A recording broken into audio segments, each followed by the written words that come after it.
Hello there, everybody. Welcome back. I'm here to be talking about Mission Impossible Dead Reckoning Part 1.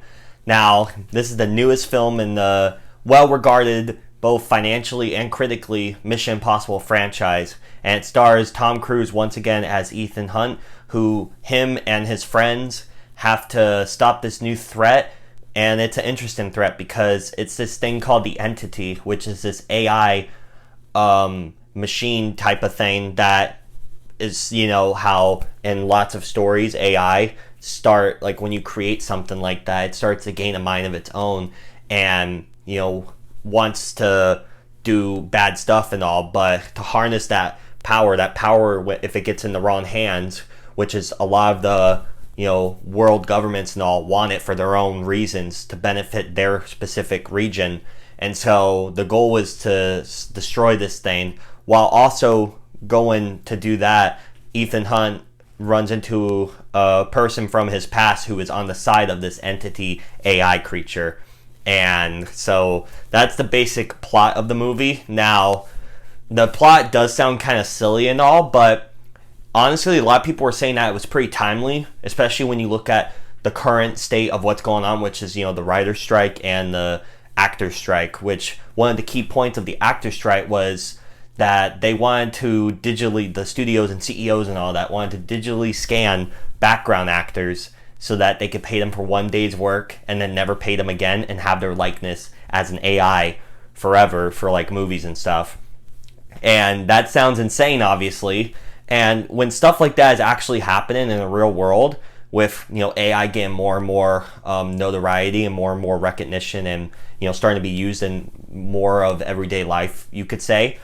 And like, this isn't just for industry type stuff. You could hear, like, I've seen stories on how McDonald's and like Walmart's and like stuff like that, like maybe not those brands, but stores like that are no physical workers there. It's just AI type of like robots and stuff. So this is a pretty serious and generally concerning thing, because if the movies, like, I know people say movies are over exaggerated and not really real and all, but life imitates art, so you can kind of see how this could be a big concern. So in that aspect, I think the plot, I don't think that was their intention. Obviously they didn't know about all this stuff now, but it kind of feels timely and really relevant, crazily enough, despite the plot sounding kind of absurd on paper. And the main thing that people come to these movies for isn't really the plot, which it's fine, it's solid, it's the action. And the action in this movie is terrific.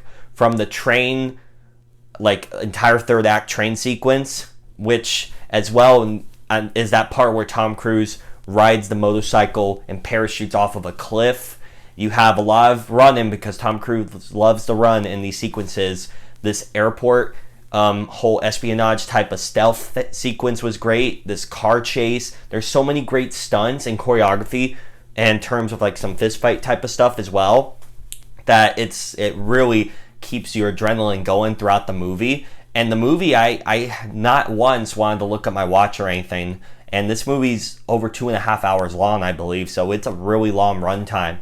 So for it to be so long and keep me invested and engaged, it was very similar in a way to John Wick Chapter 4, which also had a really long runtime, but it just really kept me engaged with the story it was telling and the action, because both movies in their own ways were terrific. And this movie, as well with that, also has some new additions, being the main bad guy, which two main bad guys actually. You have Palm Kemplioff, I probably pronounced that wrong, I apologize, who is well known as playing Mantis from the Guardians films.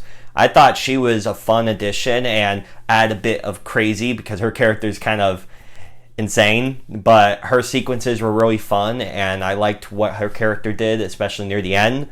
The main bad guy, who has a type of history with Tom Cruise's character in the movie there, I thought he was a solid foil for the main protagonist.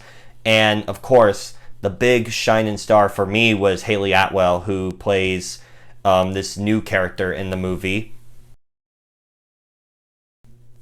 And I thought she was great because I've been really wanting her to level up in her career for a while, because I thought she was terrific as Peggy Carter. And even in the Christopher Robin movie with Ewan McGregor, she was great there. I always like seeing her in new stuff, because I do feel bad that she doesn't get more credit and all, because I thought her time in the MCU was really well done and really added a lot of the emotional weight to, you know, Steve's character.